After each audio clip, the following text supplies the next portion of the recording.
Our guest for the next hour is the Cabinet Secretary of the National Treasury and Planning, Ambassador UKUR YATANI, and he's on the line. Good morning, sir. Good morning. Thank you very much for joining us. Welcome to the Situation Room. Thank you. You know, when you talk to cabinet secretaries, you normally say honorable minister. But now this man has been an ambassador, he has been a governor, he's used to being called His Excellency. So now we are here. His Excellency, the Honorable Ambassador. Why don't you throw in Mheshimiwa? Okay. Ambassador UKUR YATANI, 1 year, 5 days ago, 6 days ago, you took over as the Cabinet Secretary at the National Treasury. It has been the year. You come in and almost immediately there is COVID. You come in and almost immediately you are the one who is saying, let's give people some relief in terms of the revenues that we collect. All those things. What lessons have you learned, have you taken in the 1 year in office at the National Treasury? Yeah. Good morning. Thank you very much for this opportunity, and it's a real privilege to engage you and to engage Kenyans on this very important matter of the economy. The economy is the heart of business. The economy is the heart of life. Every matter revolves around the state of your domestic economy, the national economy. The environment is very, very important. And for the economy to be right, then the perspective, the attitude, and the focus of what Kenyans, like any other part of the world, we need to really be headed in one direction. As you indicated, that true that having had the privilege to serve in this country as a cabinet secretary in another decade, I was given the rare privilege to steer the economy 1 year ago. This is a very heavy decade, it's a very heavy expectation, because it is the heart of government and it's the heart of the people. And I've never had illusions about my job. The weight of the job is not every single moment as I cherish the privilege of serving. I also never lost focus on the weight and the burden of steering an economy of a developing country, an economy of a region that requires more than fixing the fiscal framework. It is just much more and requires thinking and planning the future. On assuming office, I had no illusions that a number of things need to be fixed.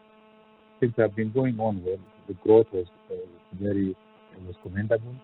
But the areas that we could do savings, and we embarked on fiscal consolidation, balancing our fiscal framework, balancing our budget, having revenue streams that make sense and that are predictable, but will not give ourselves projections that we don't realize. And based on those projections, when we come out with expenditure, we have seen cases where we underperform.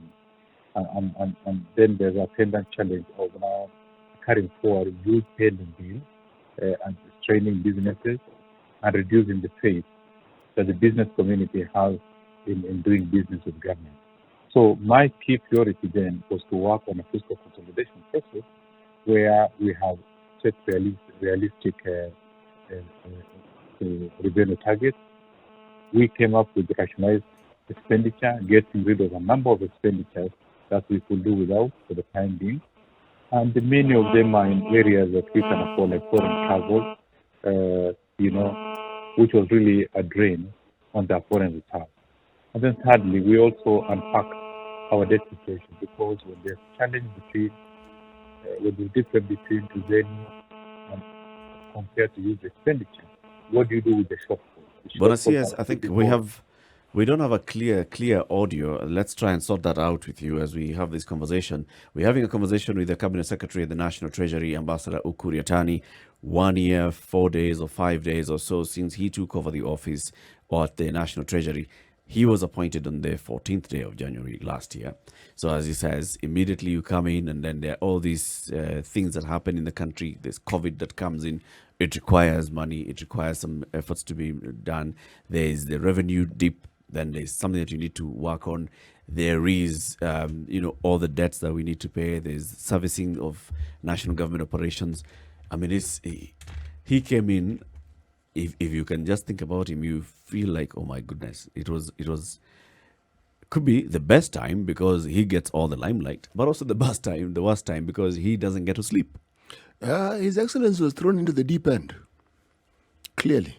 Now, what we need to find out is whether he was given life-saving equipment or whether there is available within that ministry, within our system, the sort of support that someone in his position and with the situation he finds himself in is actually empowered to find a way forward. Because you could land yourself in that particular position and it doesn't matter which way you look. It doesn't matter what you try.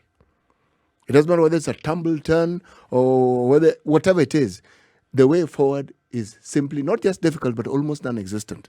But this is something that only he can tell us. Oh, it looks like, it's thrown into the deep end, and unfortunately, it seems like there's deep end everywhere, right? It's not like there's a part that's shallow. There's so many issues at the same time that need to be dealt with, and this is not even sink or swim. It's just remain alive at this point.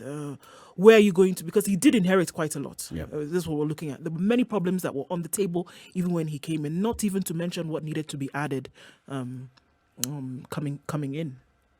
So, Bonasias, the sound is better now. We can now get you a bit better. So, just tell us the impact that COVID-19 has had on our economy so far. Just from your year in office, looking at the books before, looking at the books during, and where we are at right now, what would you say is the biggest impact that we've had from COVID? Yeah, I think before the interaction, I was saying that we had set out on a fiscal consolidation process, balancing our fiscal framework, ensuring that whatever resources we collect, we adjust our expenditure to that level so that we can go for modest borrowing, and mainly from the concessional window, where interest rates are favorable and the payments are in long the distant future, sometimes also 3 years, or not 30 years. But when we are busy and in the heart of making sure that the fiscal consolidation was achieved, we were hit by a situation that never experienced in this country, the COVID-19 pandemic. Businesses, people, governments, those panic all over. We are not sure how to deal with it, and as a result of this, we have to now revise our fiscal framework. We have to sustain a number of those rationalized expenditure because we needed to direct resources to the Ministry of Health. We needed to direct resources to supporting the vulnerable segment of the population. We needed to direct resources to support businesses. That's how we came up with the first relief in terms of the fiscal intervention. We had to revise our taxes by reducing tax on the VAT, income tax, giving concession to businesses so that they do not lose people in terms of jobs and opportunities, giving them relief. And at the same time, we also had to work out and ensure, make provisions. Most businesses are paid for in terms of pending bids. We have to continue supporting the vulnerable segments, mainly the urban unemployed, because businesses were shutting down, manufacturing was going down. And the net sum of all these, we had to forego Kenya shilling 172 billion in form of lost revenue. So what do? With enhanced expenditure, there are a lot of activities that have to be taken, including within the informal settlements within the urban sectors. We had to do boreholes to make sure that, people have clean and safe drinking water. People have water to use, to clean. We did 100 boreholes in a span of 2 months. We had to clean and expand roads in the informal settlements. We had to give relief in form of cash transfers. We had to do a number of interventions. So, based against these, with lost revenue and increased expenditure, our fiscal framework was no longer feasible. The one we had envisioned was no longer feasible. What do you have to do? So we are torn between very difficult situations. Do we now allow, and unless there's expenditure, business cannot thrive. Unless there's expenditure, country cannot grow. Expenditure stimulus. We want jobs, but therefore there have to be expenditure. The government has to spend money to create jobs and opportunities for the private sector. We have to continue enhancing liquidity in the domestic front. That's how we were able to come down intervene, on the monetary level, ensuring that, the central bank rates are lowered. We had to release liquidity to the commercial bank for onward lending up to about 35 billion Kenya shillings. So the net sum of all these was to make the economy continue, struggling and surviving and remaining afloat. These are things that were to change. And, sometimes we've been bombarded with questions that, how come that you are envisioned rationalized expenditure, fiscal consolidation, and now we are borrowing. What options did you have? Because these are situations that are never planned for. We had to borrow because we had to make a decision. Because if we didn't borrow, the economy is going to slump. We are going to have a slumped economy, and as a result, there's going to be loss of jobs. There's going to be desperation. But we said, these are things that we can deal with this in the future, and we only borrowed concessionally. That's how we went to IMF. On the emergency fund, we got 75 billion Kenya shillings. And the next sum of all these is that it's like free money. Not really free money, but because it has zero interest rate. The World Bank we borrowed, and we had an interest rate of 1.4%. So for the close to the last 1 year that I've been in this office, we never borrowed commercially. We never even gone to a situation where we borrowed but any loan that was given interest of 2%. So we have a duty. As a government, we have a duty to deal with situations as they are in whatever emergency nature, because there are many people, all this country, generally, the population of this country depends on the sound policy management of government to provide hope and opportunities for the future.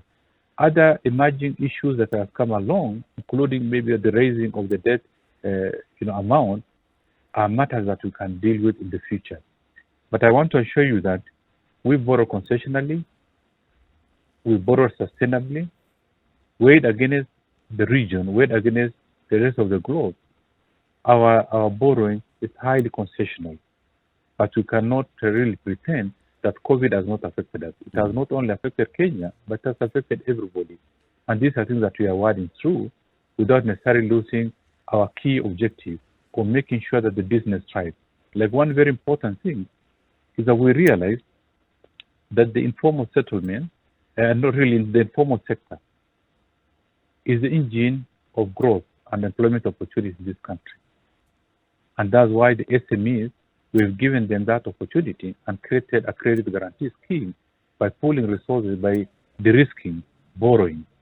Government creates a buffer zone where, should there be any default on the part of money borrowed from the commercial bank, the government guarantees this private sector. Because the bulk of the employment and opportunities in this country are in the SMEs. And that is why we are focusing on that by creating the credit guarantee scheme, by making the work environment in these areas not only affordable, but also can thrive and trigger further growth, further investment, for our people. Yeah. Buenos dias. Thank you so much, and sorry to interrupt. It's a pleasure to be. It's a pleasure to be here to be able to share with you. I represent a group calling itself the Okoa Uchumi Initiative. And we came together just before you got into office, and we were concerned about debt, even before COVID, because debt had risen to unsustainable amounts and was eating into the ability of government really to deliver services. So I believe it's not just COVID, and I think even you're on record as saying it's not just COVID that has impacted our financial position. And I think we appreciate the good work you've done while you've been there. I appreciate also the publishing of the economic recovery strategy. But there are some questions. We've sought a relief of 6 months from the Paris Club and again from China. Is this period enough?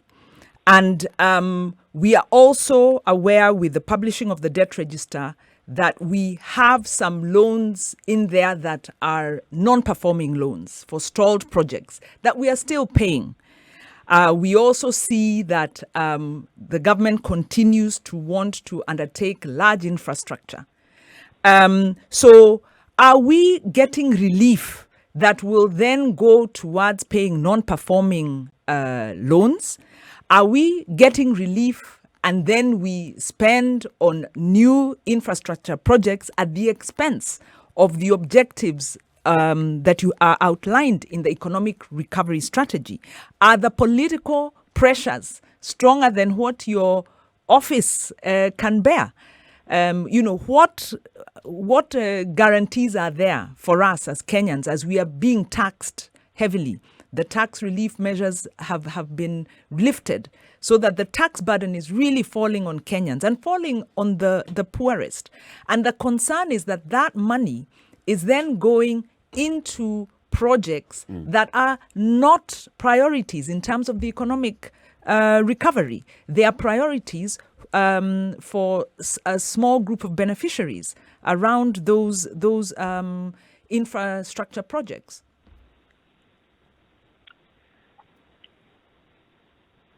But yes, you can take now the question. Thank you very much. I really appreciate your input. I had indicated earlier that every country, based on its own situations, are alive and they aspire to realize development, more development, because development, particularly in the infrastructure sector, is what stimulates growth. It's what creates jobs. It's what creates better venue for people to continue thriving as an economy. And it's clear that we cannot raise all the necessary resources to do all the infrastructural projects at once. That's why countries borrow, but they borrow to make lives of people better and realize, the much needed development now and also in the future.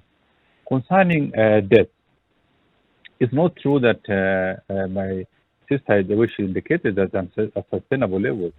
Kenyan debt position is highly sustainable. Kenya has never defaulted on any. Our debt is about 60% to GDP. If you look at the region, all countries, many countries, some of them are in the range of 200% or even 250% of GDP. Most of the developed countries are in the range of 110, 130 to 200 of the GDP. Even the region, we are the same. And the fact that Kenya never defaulted and they are in good books and we continue attracting as much resources as possible is something to be happy about. I agree with you that there are some loans which you borrowed before that are run into challenges and they are actually more or less considered dormant because we are not absorbing or we are not implementing those projects. In the National Treasury, we have now reclassified these. And we have done reprogramming. Those dormant loans, we have entered into negotiations with the partners, and now we have reprogrammed. We don't necessarily striking off our debt book.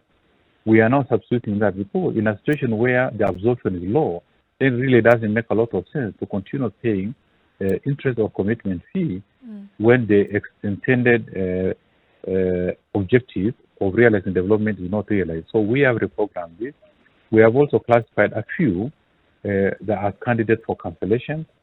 And we are looking at, maybe just to mention, the G20 DSSI position, debt service support. We are happy that, based on our request, the Paris Club have extended really not a waiver, but a suspension of payment for the next 4 years on loans that are going to fall due between January this year to June this year. And the amount of about 32 billion, close to 33 billion Kenyan shillings. That is for countries falling under the Paris Club. We are also happy to announce that our engagement with China, where we hold about 27 billion, which was due for payment between January and June, we are now not going to pay immediately, but we are going to pay in the future. The net sum of all these will give us an opportunity and a break on the kind of liquidity, that we desire. We can now use that money to honor our other obligations, including continuing to finance governments, both the national government and the county governments as required. So we are happy. And those things are not automatic. It depends on the ability and the faith and confidence that those partners have in our country. There are many that request for this relief, but they don't get it because they are considered extremely high risk and they are likely to default. We are not defaulting. Even the one for China, we were actually prepared every arrangement to pay by today. But 2 days ago, after our engagement, we are happy to get feedback that we don't need to pay now. We are going to pay in the future to give us a break in the management of our fiscal framework. But more importantly, I just want to add that having realized all this, we are now looking beyond the traditional ways of managing our fiscal framework through on revenue, cutting on expenditure, reducing on loans, but also more importantly, we want to continue to maintain the tempo and progress of realization of development by looking at alternative funding. And we've realized that one of the low-hanging fruits is a public-private partnership. It can work. They don't have necessarily be engineered or supported or implemented by foreign agency. Even locally, there are a lot of opportunities for projects to be undertaken based on a PPP arrangement. And to that effect, we've upgraded the unit and is now being headed by a Director General and who has wealth of knowledge and experience and exposure in managing the private affairs, having been bankers, having been investment agency for a long time. We think this is going to continue realizing the kind of desired development that we have in this country, and this is where we are going. Lastly, we have come up with a very elaborate roadmap on the economic recovery for now and for the future. As not only post COVID-19, but we want to put our economy on the trajectory of more growth, realization of more development, and making sure that the social sector, including health, education, and the rest, continue to be funded as required.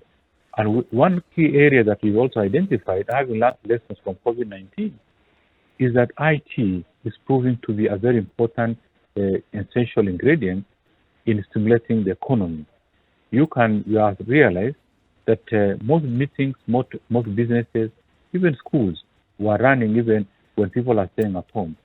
So we realize this is a very important area that we need to continue investing to support our economy and to grow our economy. Kenya occupies a very unique position in the region, and we want as a financial center within the region. And already now we have established an international financial center here in Nairobi that's going to act as a catalyst for the region and to enable the ease and the confidence of business building in this region. Okay. Excellency Bwana Ambassador, I'm Siti Muga. You were MP for North Hor, a border constituency. You then were our representative to the UN in Vienna, and you were also governor of Marsabit, once the largest district in this country. How would you say the experience in all these dockets have prepared you for the turbulent waters of the docket you now hold? Yeah, thank you very much. Regarding your question, I consider myself a very lucky Kenyan, very, very lucky indeed, because my public life experience, I have had a stint in almost every sector of this country and also regions that I have worked. I have been a district officer. I have worked in many countries, counties. I have also been a district commissioner. I have been a member of parliament.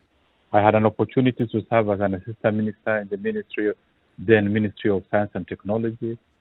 I had also the rare privilege where His Excellency President Kibaki appointed me as a permanent representative and ambassador to Austria, where I also accredited to other countries like Hungary, Slovakia, Slovenia, and the rest. But more importantly also, I had an opportunity to serve as one of the governors, pioneer governors, in a very, in a county on the frontier. And now I'm here.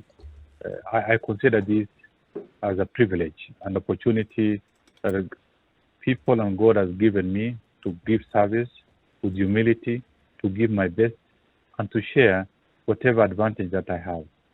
I don't consider myself, that,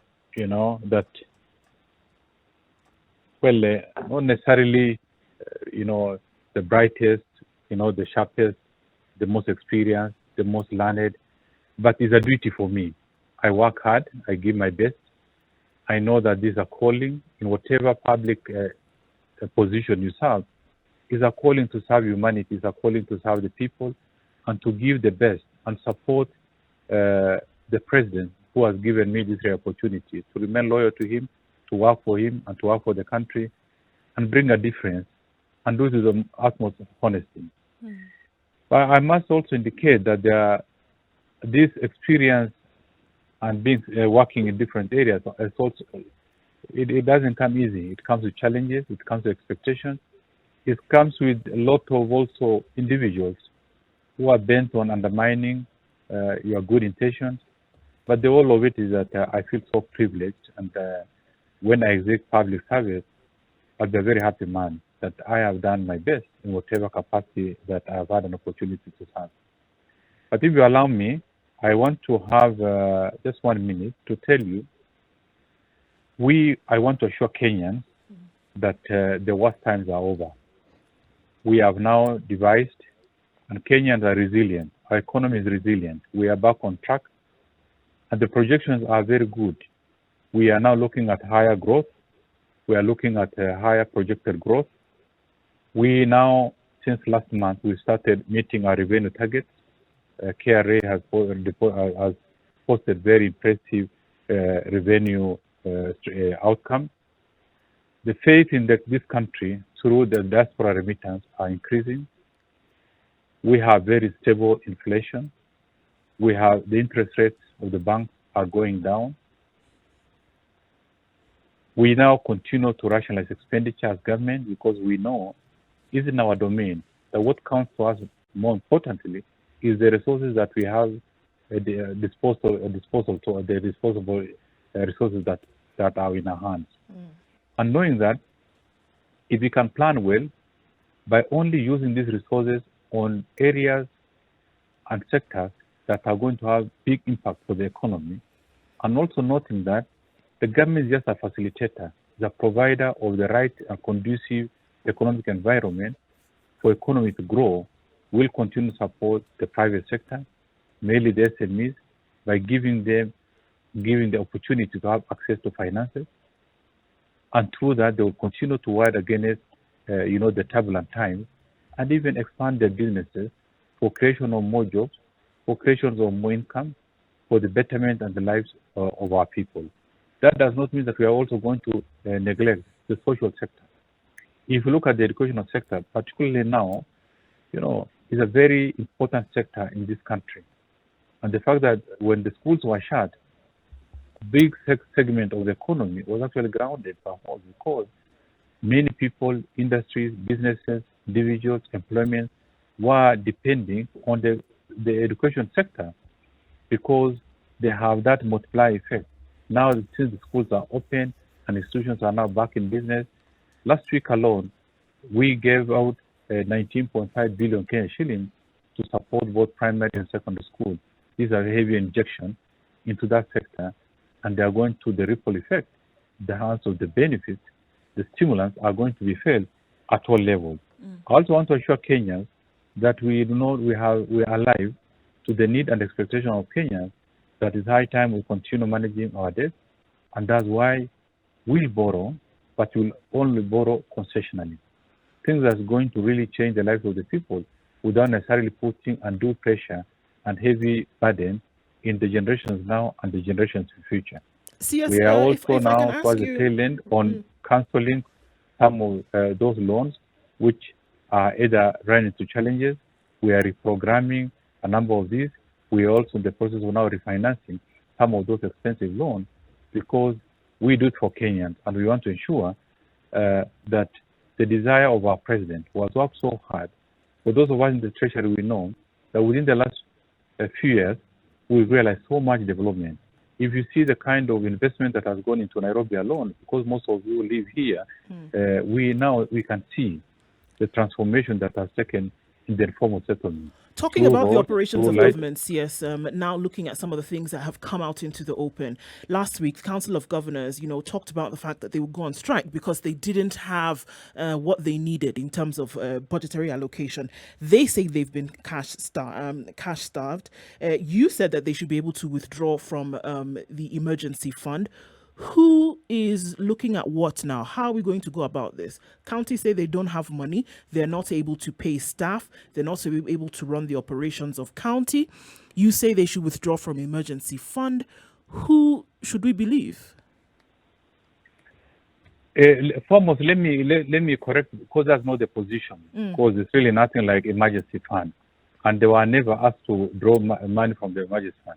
What we told them is that indeed counties get money from the National Treasury every month. But we also realized that the money we give to the county government, most of them are just stuck in their own account at Central Bank, at the county revenue fund.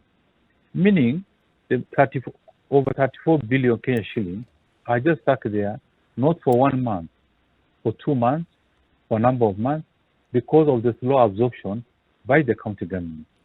And we did not see the rationalization, why we should continue giving you money when the ability to spend the money that we've been given is either not there or there's no hurry. So it's in that context we are telling them, we'll give you the money, we are rightful share, but also spend money. We are less than 5 months to closure, to the end of our financial year. And during the end of financial year, sometimes there is temptation to spend money towards the last month, and the process, incur all sorts of unwarranted expenditure. And many times that a lot of this money maybe are not used for what was planned for. Mheshimiwa, I'm a layman who's a bit ignorant on these matters. Maybe just lastly, I want to say, yes, I just to confirm that yesterday we disbursed 25 billion Kenya shillings to the counties, and we have given money up to November. We are now looking for resources before the end of the month to give the allocation for December. So we are well on track, and there's no really any justification for either health workers or any other workers to go on strike, because this normal budget planning process. We give money based on priorities, but we also give money as timely as we get it. Your Excellency, your task is not an easy one, we understand. We know it's actually difficult. And even when we ask you these questions, it isn't from a position of assuming it is simple. We know it is difficult, but just so that we can seek clarity. When you say money is disbursed, what does that mean? When you say money isn't drawn, what does that mean? Because as a layman, I assume when you say you give me money, the money is available. All I do is pick it and put it in my pocket. Use it. When it comes to giving money to the counties, is it really that simple and straightforward? Or are there certain conditions that must be met? Or are there certain processes that must be followed? Because we've heard this story of your ministry saying there's money available and the governor's telling us something completely different. So this is why we raise this question. How is this money processed? Can they just access it as easily as I'm saying it? Or are there conditions that they must meet which they don't meet? I think that clarification is very important. We know every year we do a budget, counties do their own budget, and the budget approval is not done by Treasury, but is done by the controller of budget. Having satisfied the necessary parameters on what amount goes to recurrent expenditure, how much goes for salary, how much has been set aside for development, is because it's desirable that counties at least have a minimum of 30% earmarked for development.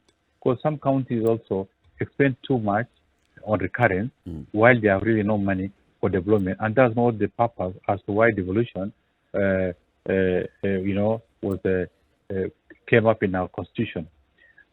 Having done the budget, it is now between them and the controller of budget, and normally every year, every month, they make an exchequer requisition, meaning you have the budget, but you do not have the cash. The cash comes from National Treasury. It comes through the controller of budget. The controller of budget is satisfied that the request meets the criteria, and then it's sent to us. Having done that, then we now release exchequer to the counties, but we release it to the controller budget. The controller now sends it to the Central Bank of Kenya, and now each of the counties have their own account in Central Bank. So what I was saying that before now you ask for money from the Treasury through the controller budget. If you have money just sitting idle in your own respective account in the Central Bank, you also struggle to spend this money. There's no reason as to why you should be holding huge, account balance when here on this side we are now have competing needs for these resources to support the ministries, to support the county, to even incur other expenditure including pension and the rest. That does not necessarily mean they are really constrained to a level that we can't pay. But we are telling them you also spend because the budget is the desire is to realize development and better lives for Kenyan people. But money sitting in the account does not necessarily translate into those aspirations. You sit in this position, Bona CS, where you have been governor and now you're the CS of the National Treasury. The response that the governors gave to that statement was that, yes, we have already committed some of this money. The only thing is that we haven't gotten to the point of paying out for these development projects. It's committed in the budget. The development project is already on the ground, but we haven't just gotten to the point of paying. The second thing is because they cannot also tell when money will be available in their account, they only deal with money after it has already hit the account. That's when they start, looking at, so the money has come in. We're paying this for recurrent expenditure. This for development has already been committed. Do we pay it out right now? Did you experience that kind of scenario when you were governor yourself, where money would come in, but you were not able to expend that money within the 30 days before the next tranche of money comes in? And Governor, if I can add on to that question, this appears to be almost a micromanaging of the counties. And it would be interesting to hear, your perspective. Is this what the Constitution anticipated? Is this what's anticipated in the law? Is a county able to plan under these circumstances and to fulfill its objectives when really it appears like a exercise of micromanagement? Let me tell you, in our Constitution and also the PFM, the Treasury has a role in all matters of financial management. Our role, the context that I put, that the county spend money in their accounts at Central Bank was advisory. We are telling you spend your money and spend it faster. You spend it for the intended purpose, for the common good of the people. That is basically advisory. That does not mean that we are going to interfere or stop their monthly disbursement. And to that effect, that's what I was telling you, that yesterday alone, we had disbursed 25 billion Kenyan shillings to the counties as shares as their monthly share. Even before the end of the month, we will also try, based on the priorities that we have here, to disburse them more resources. And so the counties do not have any reason as to why maybe they're having challenges. In that does not mean that we are micromanaging counties in any way. We are only giving advisory because the law empowers us, the Constitution empowers Treasury to give guidance from time to time on all matters of financial management. But also importantly, I also need to tell you that we also have cases where there are challenges within national government and also the county government in managing expenditure. We have seen cases where people procure services and goods, but at the end of the day, at the end of the year, when Treasury has released money for the payment of that particular purpose, you end up not paying. You accumulate so much pending bills and cross into the next financial year. And to some extent, there are people, some traders, many traders, particularly at the local level, many of them are not paid for services they have rendered, goods they have delivered over a period of time. That's not good financial management. Last year alone, counties were owed by individual traders the tune of 85 billion Kenyan shillings.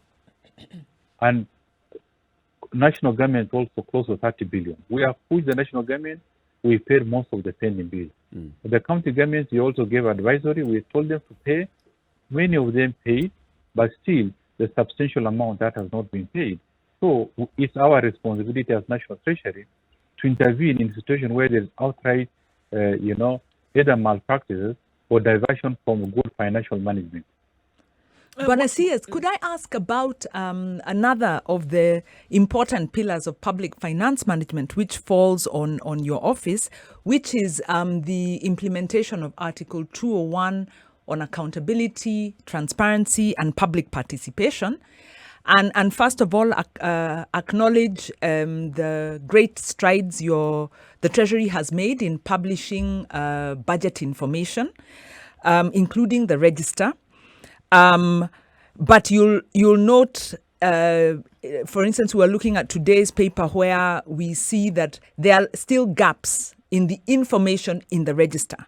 There is lack of detail that means that this register is not really meeting the standard of accountability in terms of maybe the purposes of the loans, some of the payments, the cumulative payments are not there. So there's ambiguities, there's omissions, there's gaps in the debt register. The debt register is also not up to date. So this as we reflected on this earlier, we say that first of all, if we're going to find corruption in debt, it's going to be in the register. So if there's lack of information there, are you then not obscuring the process of accountability by putting out a debt register that hasn't met the standard? And then linked to that, the IMF has called for a comprehensive independent audit of the register and of these loans. Are you taking measures to do that? And if so, what are they? The last point is public participation, public engagement, CSO engagement with the Treasury has been very low, almost non-existent. What steps are you going to take to increase accountability, participation, structured engagement with civil society for the purposes of accountability to ensure we uphold these principles? So Bonasias, those are many questions, but we really need to hear from you with regard to Article 201. Thank you. Yeah, thank you very much once again. I think you've openly stated that public participation is obligatory, is in our constitution, is in our various laws. And to our best of knowledge, we've engaged public at all levels. We have an open website. We engage as a process, the process of budget making. It goes through several stages, and at every stage, the public is given an opportunity. And there also been a number of changes to the budget proposals that we have as a result of getting input. All these professional bodies, the accountants body, the law society, everyone are given opportunity. And whatever we do here is in public. And the Constitution also gives you right. If you are not happy with the content of the debt register, you can request. The law empowers you, and we are obligated to provide you. So I'm not sure if there is anything that the Treasury is hiding. Everything is the public, everything, because the law gives you that opportunity. And it's also important to realize that we don't operate alone. We are guided by international standards. We are a member of IMF, World Bank, and some situations, we engage them, they engage us, and everything we are doing in the open. At the moment, it's also important to realize that on our own request, we've engaged IMF to work with us on reforming some of our state enterprises, on working out on policies and programs to support us in making sure that we remain on the trajectory of financial prudence that we've given ourselves. So that we do not just spend, but we spend based on an agreement and checks that we've given ourselves. So I want to assure you that Treasury will remain open, and if there's any additional information which you think has not been provided, you are most welcome to come and call on us, come and call on the Cabinet Secretary, and we'll provide it to you. We have no intention or no reason to hide any information, which is for the betterment and actually is a right for public to get access to. And Bonasias, on the issue of the audit, the call for a comprehensive audit, independent comprehensive audit, and the issue of structured engagement with civil society in these regards.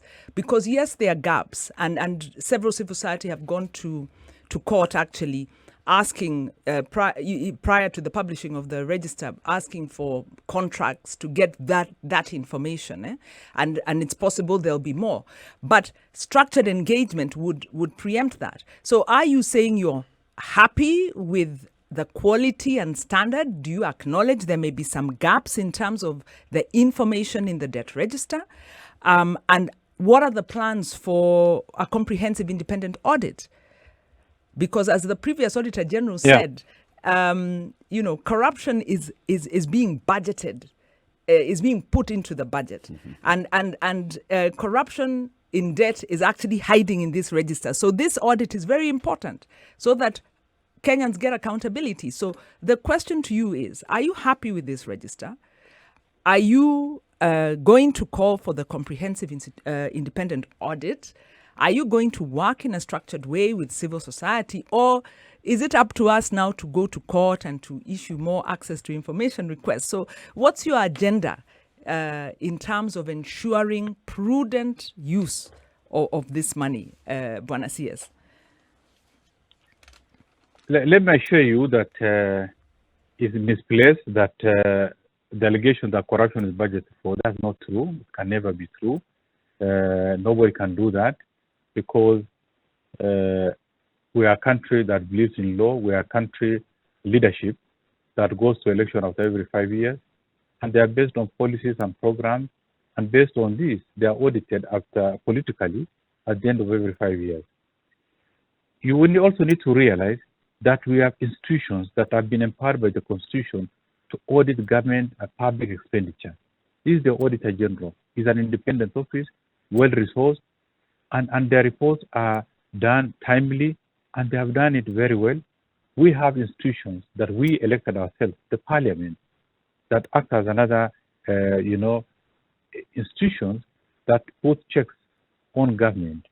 And at the same time, we have also many other institutions outside this framework, outside the Auditor General, outside the Parliament through the Accounts Committee, through the Public Investment Committee, through any committees of Parliament. This information can be sought, can be provided, and they are usually provided without any hesitation. Should the now civil society feel this information is not adequate, they are also obligated now, they have every right to ask for additional information as and when required. If all this now fails, we also have the judiciary, the independence of judiciary, that can compel anyone, including the National Treasury, to provide whatever information that you would so desire. Beyond these, there are also institutions that have been set up by government, including the Directorate of Criminal Investigation, the EACC, the Office of Director of Public Prosecution. All these institutions have been set up by this country, by the population of this country. Bonasias, sorry to cut in. Sorry to cut in. The issue of, you still haven't answered the issue. Are you intending to undertake structured engagement with civil society? And are you intending to have a comprehensive audit of the debt register, and to do so in a manner that is participatory? And are you also telling us that there is no corruption in debt management in Kenya? That are you happy with all the procurement processes around the debt that we have? Let me assure you, I have said before and I'll say it now, we have nothing to hide. Everything is in public. The law compels us to make it public. We send the register to Parliament in detail. The loans that have been procured 1963 to date are all in the debt register. If there's any other matter outside the debt register, then that can never be the loan for this country. But if you have any, please bring it forth. We have no reason to give, half information. We are available and ready. If you want to raise any matter, either as a civil society or as a Kenyan public on the street, you are most welcome to put us to task and inquire more. But regarding corruption, let me tell you, corruption in this society is not only domiciled in the public sector, it's heavily in the private sector, and even heavily domiciled in among the civil society. But because we are a creation of this country, and the society transies, both public, private, and civil society. And you are most welcome. We are together. Tell us what needs to be fixed. I cannot say that there's corruption here when I have no evidence. We can be put to task. Okay. I do not just want to work on hearsay or assumptions that the fact that, these are laws, there's a hidden cost of corruption. There's nothing like that. Okay. Ambassador UKUR YATANI. Procuring loan is a big process. The process comes to Treasury towards the tail end. First, you have a desire to undertake certain projects, either in roads or Ministry of Water or anywhere. Engagement is done at that level. A lot of visits, a lot of independent institutions audited. By the time it comes to, for commercial close at the National Treasury, the Attorney General will have, convinced himself that the loan is good for the country. It has met all the necessary laws. And then here, that's the time we now sign the financial agreement. The implementation part of it, if there are challenges, is going to now undertake the necessary process of government, the auditing processes. But, every ministry has an internal audit unit. There is an auditor general that's independent that tasks this on this stage. And at a given time, we also have a controller budget that has to be satisfied that money cannot be withdrawn unless that office is fully convinced that it's meant for the right purpose and can be stopped at any level.